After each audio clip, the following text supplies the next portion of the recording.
30 दिसंबर 2007 सोमवार का दिन था और केरल के मल्लपुरम जिले का छोटा सा कस्बा चेलेम्ब्रा अपनी रोज की रफ्तार में चल रहा था।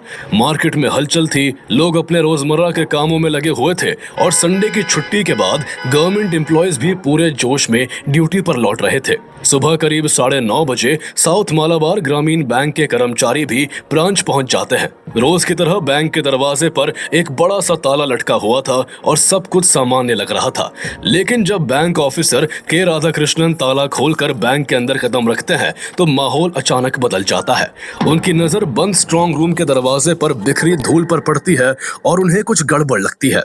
अगले पल जैसे ही स्ट्रांग रूम का दरवाजा खोला जाता है तो अंदर का नजारा देखकर सबके पैरों तले जमीन खिसक जाती है। अंदर लॉकर्स टूटे हुए थे और उनमें रखा सारा माल गायब था। बैंक कर्मचारियों को समझ नहीं आ रहा था कि जब बाहर हर दरवाजा बंद था, हर ताला अपनी जगह सलामत था, तो आखिर इतनी सुरक्षित जगह के अंदर चोरी कैसे हो गई। लेकिन तभी उनकी नजर स्ट्रांग रूम के एक कोने में फ्लोर पर पड़ती है और वो देखते ही उनके होश उड़ जाते हैं। बैंक के फ्लोर पर एक बड़ा सा होल हो रखा था जो सीधे ग्राउंड फ्लोर पर बने एक रेस्टोरेंट तक जाता था। यानी चोर दरवाजे से नहीं बल्कि बैंक के फ्लोर को तोड़कर नीचे से अंदर घुसे थे। जल्दी ही नुकसान का अंदाजा लगाया जाता है और जो सामने आता है वो पूरे देश को हिला देता है। चोरों ने बैंक से 80 किलो सोना और 25 लाख रुपए कैश लूट लिया था। उस समय उस सोने की कीमत करीब 8 करोड़ रुपए थी, जिसकी वैल्यू आज के हिसाब से 110 करोड़ रुपए से ज्यादा की बनती है। ये इंडिया की सबसे बड़ी बैंक रॉबरी थी जिसने केरल के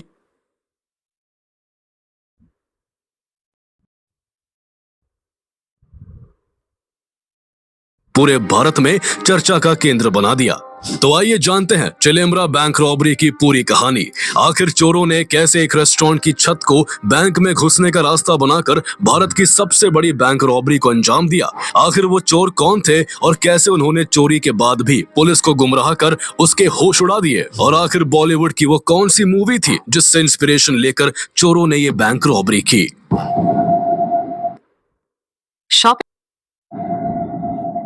चेलेम्ब्रा बैंक रॉबरी की कहानी चेलेम्ब्रा से करीब 236 किलोमीटर दूर कोट्टयम डिस्ट्रिक्ट के एक छोटे से गांव में रहने वाले शख्स जोसेफ से शुरू होती है।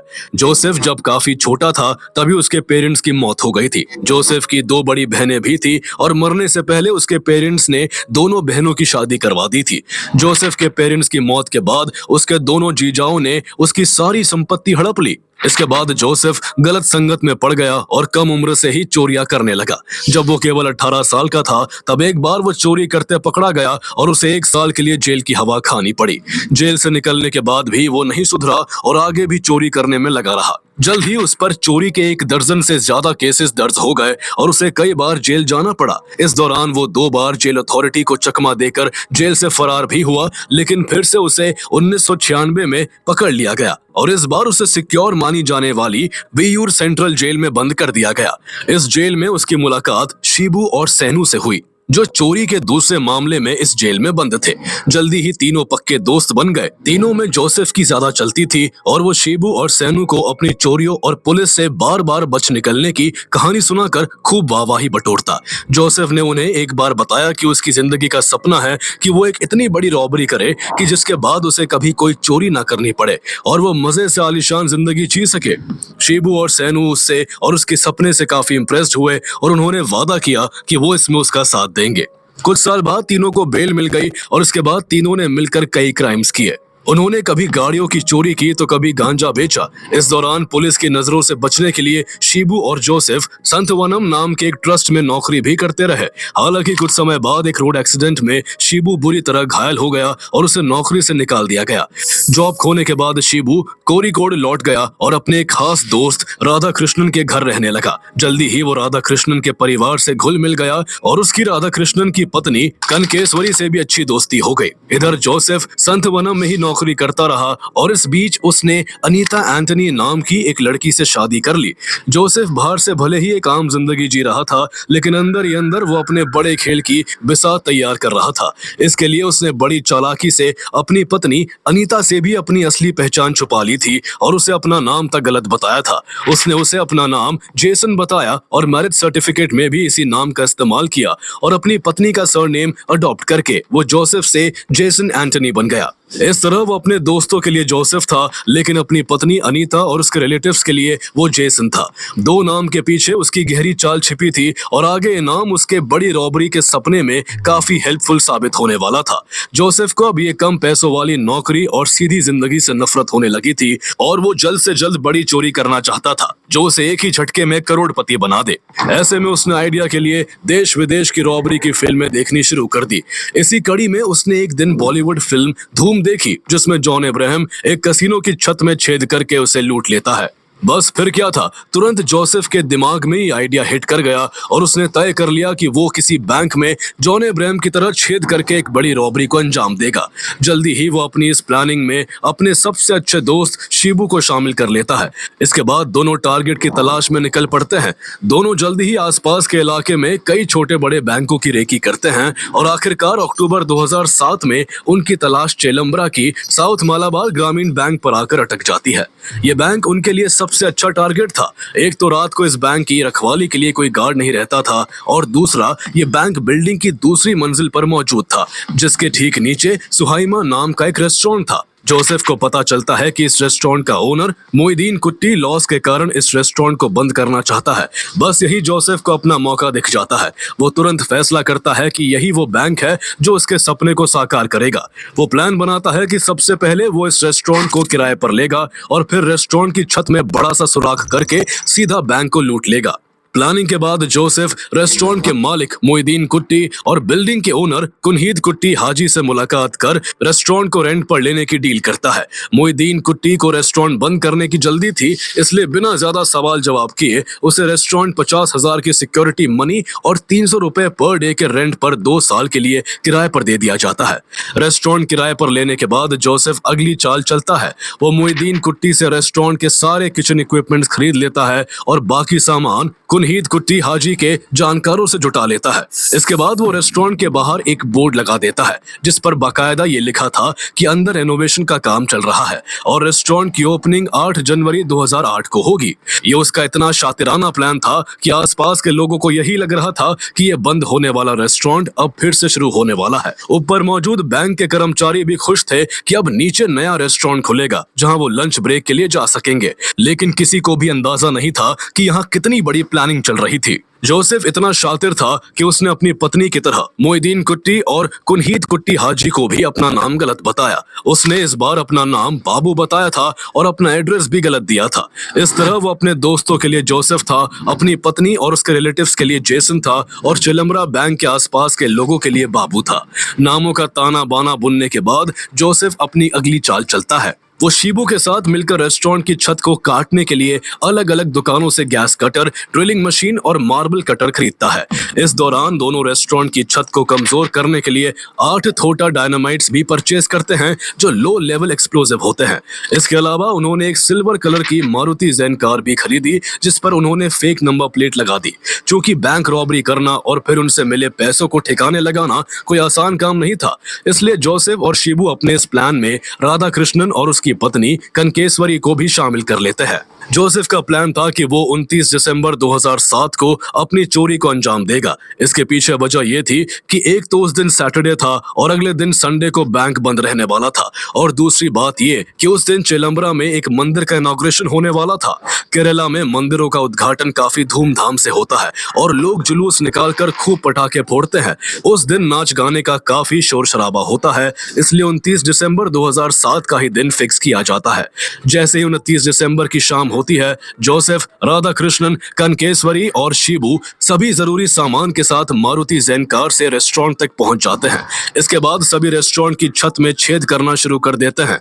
इस दौरान सभी ने अपने हाथों में रबर ग्लव्स पहन रखे थे ताकि एक भी फिंगरप्रिंट पुलिस को ना मिल सके। जोसेफ इस दौरान रेस्टोरेंट की छत पर चौक से 1-1 फुट की दूरी पर निशान मार्क करता है और उन निशानों पर छोटे छोटे 8 छेद बनाकर उनमें 8 थोटा डायनामाइट फिक्स कर देता है। जैसे ही मंदिर उद्घाटन का जुलूस बैंक के पास से गुजरता है, जोसेफ उनमें आग लगा देता है। कुछ ही सेकंड्स बाद वहां एक के बाद एक 5 जोरदार धमाके होते हैं, लेकिन इससे रेस्टोरेंट की छत को हल्का नुकसान ही होता है। 3 थोटा डायनामाइट्स फुस हो गए थे, जिस वजह से काम पूरा नहीं हो पाया था। प्लानिंग फेल होने की आशंका से चारों के पसीने छूट रहे थे, लेकिन अब वापसी का कोई रास्ता नहीं था। इसलिए अगले ही पल जोसेफ मार्बल कटर निकालता है और रेस्टोरेंट की छत को काटने लगता है।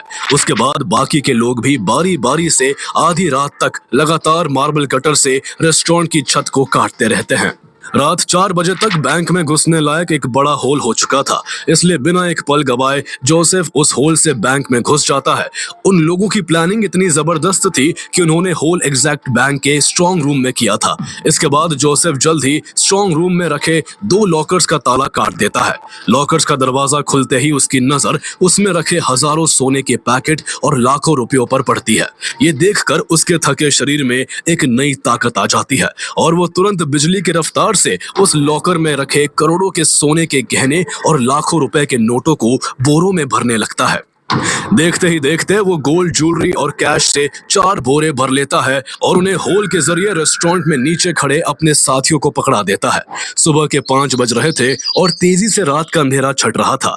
दिन के उजाले में पकड़े जाने का डर था, इसलिए चारों जल्दी जल्दी उस लूटे हुए माल को अपनी कार में रख देते हैं।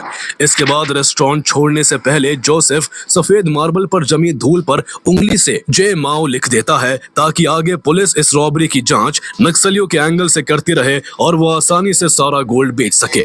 इसके बाद चारों अपनी कार में सवार होकर वहां से तुरंत फरार हो जाते हैं। इस तरह 4 चोर चिलम्बरा की ग्रामीण बैंक से 80 किलो सोना और करीब 25 लाख रुपए कैश की चोरी कर फरार हो जाते हैं और इसकी किसी को भी कानो कान खबर तक नहीं लगती। अगले दिन जब बैंक एम्प्लॉय चिलम्बरा की साउथ मालाबार ग्रामीण बैंक पहुंचते हैं और स्ट्रॉन्ग रूम में रखे दोनों लॉकर्स में रखा 80 किलो सोना और 25 लाख रुपए गायब पाते हैं तो उनके पैरों तले जमीन खिसक जाती है। यह आसपास के 10 गांवों के बीच इकलौता बैंक था और इस बैंक में इन्हीं गांव के लोगों का पैसा और सोना जमा था। इसलिए जैसे ही आसपास के लोगों को रॉबरी का पता चलता है, वो बैंक को घेर लेते हैं और जमकर हंगामा करने लगते हैं। जल्दी ही ये खबर मीडिया को लगती है और हर न्यूज चैनल पर इसी बैंक रॉबरी की कहानी फ्लैश होने लगती है, जिससे तुरंत ये बैंक रॉबरी पूरे देश में सुर्खियां बटोरने लगती है। यह उस समय देश की सबसे बड़ी बैंक रॉबरी थी और इससे पहले किसी बैंक से इतनी बड़ी चोरी नहीं हुई थी। यही वजह थी कि पुलिस के ऊपर जबरदस्त प्रेशर था। जल्द ही एसपी पी विजयन और डीएसपी के इब्राहिम के नेतृत्व में सर्कल इंस्पेक्टर्स विक्रमन और एमपी मोहन चंद्रन, एसआई अनवर हुसैन और दर्जनों कांस्टेबल्स की एक स्पेशल इन्वेस्टिगेशन टीम बनाई जाती है। चूंकि बैंक के फ्लोर से नीचे रेस्टोरेंट की तरफ साफ एक बड़ा होल दिख रहा था, इसलिए पुलिस उस रेस्टोरेंट की अच्छे से जांच करती है। पुलिस को रेस्टोरेंट के बाहर 8 जनवरी 2008 तक इस रेस्टोरेंट के बंद होने का एक बोर्ड दिखता है। ऐसा लग रहा था कि वो बोर्ड उन सभी की हालत का मजाक बनाकर हंस रहा हो। इसके बाद जब पुलिस अंदर जाती है तो उन्हें रेस्टोरेंट के कैश काउंटर पर मलयालम में जय माओ लिखा दिखता है, जिससे वो ये मान बैठते हैं कि रॉबरी नक्सलियों ने की होगी। ऐसा इसलिए क्योंकि भारत के नक्सलवादी चाइनीज डिक्टेटर माओ जेडोंग से इंस्पायर्ड थे, इसलिए उन्हें माओवादी भी कहा जाता था। पुलिस को रेस्टोरेंट से चप्पल की एक जोड़ी, लॉकर का एक हैंडल, एक आयरन रॉड, कुछ कॉटन स्वॉब्स, 2-3 रस्सियां और 3 लो लेवल डायनामाइट स्टिक्स मिलते हैं। लेकिन चोरों की चालाकी की वजह से पुलिस को वहां से एक भी फिंगरप्रिंट नहीं मिलता, जिससे पुलिस को इतना तो अंदाजा हो गया था कि इस केस को सुलझा पाना आसान नहीं होगा। इसके बाद पूछताछ का दौर शुरू होता है। पुलिस सबसे पहले सभी बैंक एम्प्लॉयज से लंबी पूछताछ करती है, लेकिन पुलिस को उनसे कुछ भी हाथ नहीं लगता। इसके बाद पुलिस बिल्डिंग ओनर कुनहीद कुट्टी हाजी और रेस्टोरेंट के पुराने ओनर मोइदीन कुट्टी से पूछताछ करती है। उनसे पता चलता है कि कुछ दिन पहले बाबू नाम के आदमी ने 50,000 रुपए की सिक्योरिटी और 300 रुपए पर डे के रेंट पर यह रेस्टोरेंट लिया था। कुनहीद कुट्टी हाजी बाबू द्वारा दिए गए एडवांस रुपए भी पुलिस को सौंप देते हैं, लेकिन पुलिस जब उनसे बाबू का मोबाइल नंबर पूछती है तो उनके पास उसका नंबर तक नहीं होता। हालांकि वो पुलिस को बाबू का हुलिया जरूर बताते हैं। बाबू हमेशा एक ब्लैक कैप पहनता था और उसका लोअर लिप बिल्कुल पाकिस्तानी बॉलर सोहेल तनवीर की तरह था। पुलिस को उनसे उसकी सिल्वर कलर की मारुति ज़ेन कार के बारे में भी पता चलता है, लेकिन जब उस कार के नंबर की जांच की जाती है तो वो फर्जी निकलता है। इस दौरान कुनहीद कुट्टी हाजी पुलिस को एक ऐसे शख्स के बारे में बताता है जो इस केस की सबसे अहम कड़ी साबित होने वाला था। दरअसल बाबू यानी जोसेफ रेस्टोरेंट में शवारमा ग्रिल लगाना चाहता था और इसके लिए कुनहीद कुट्टी हाजी ने उसकी मुलाकात अपने दोस्त के बेटे शहबाज से करवाई थी। हालांकि शाहबाज ने डील की जिम्मेदारी अपने ड्राइवर उस्मान को सौंप दी थी। ऐसे में पुलिस उस्मान से भी लंबी पूछताछ करती है और पुलिस को उससे ठोस लीड मिलती है। उस्मान पुलिस को बाबू का मोबाइल नंबर देता है और ये भी बताता है कि बाबू किसी दूसरे फोन का इस्तेमाल भी करता था, जिससे एक बार वो उसके सामने अपनी पत्नी से बात कर रहा था। यही से पुलिस को केस में पहली बड़ी ब्रेक थ्रू मिलती है और इन्वेस्टिगेशन को आगे बढ़ाने का रास्ता नजर आता है। इस तरह पुलिस के पास अब बाबू का हुलिया, उसका मोबाइल नंबर और उसके द्वारा दिए गए नोटों का सीरियल नंबर, ये 3 मजबूत क्लूज थे। इन तीनों के सहारे पुलिस को यकीन था कि अब वो बहुत जल्द इस रॉबरी के पीछे छिपे लोगों तक पहुंच जाएगी, लेकिन उन्हें बिल्कुल भी अंदाजा नहीं था कि ये केस उनकी रातों की नींद हराम कर देने वाला था। इसी दौरान हर न्यूज चैनल और न्यूज़पेपर में एक खबर चल रही होती है कि चिलम्बरा बैंक रॉबरी को नक्सलियों ने अंजाम दिया है और पुलिस उन नक्सलियों को पकड़ने में लगी हुई है। जोसेफ और उसके दोस्त इन खबरों को किसी सुरक्षित ठिकाने पर छिपकर बड़े मजे से देख रहे होते हैं। जोसेफ को अपनी इस चाल पर बड़ा गुरूर हो रहा था और वो पुलिस की इस गलतफहमी पर खूब हंसता है। वो खुद को इस दुनिया का सबसे शातिर इंसान समझ बैठता है और सोचता है कि पुलिस उस तक कभी नहीं पहुंच सकेगी। इसी गुमान में वो शिबू के साथ मिलकर चोरी किए सोने को बेचने और चोरी में इस्तेमाल किए गए टूल्स को ठिकाने लगाने में जुट जाता है।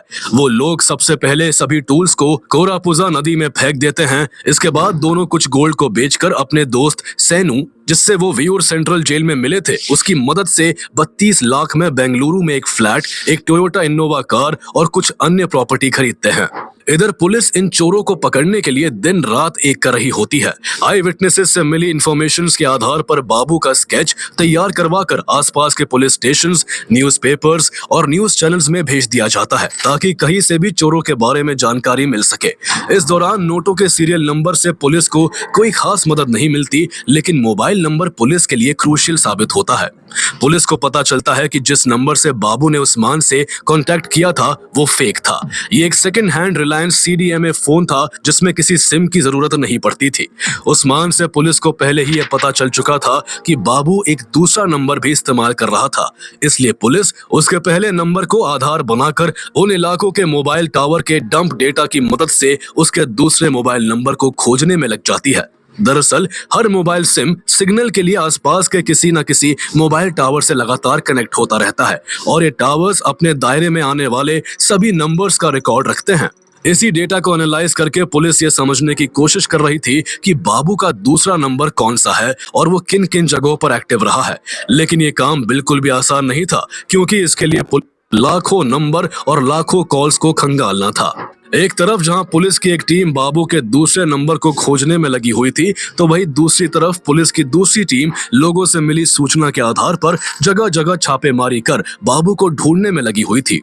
इस दौरान पुलिस को खबर मिलती है कि कुछ चोर हैदराबाद के डेक्कन रेजिडेंसी में छिपे हुए हैं, लेकिन जब पुलिस वहां छापेमारी करती है तो वहां उन्हें कोई नहीं मिलता। लेकिन वहां से पुलिस को करीब 1 किलो सोना मिलता है। साथ ही एक न्यूज़पेपर मिलता है जिस पर रेस्टोरेंट सुहाइमा के स्टाइल में जय माओ लिखा हुआ था।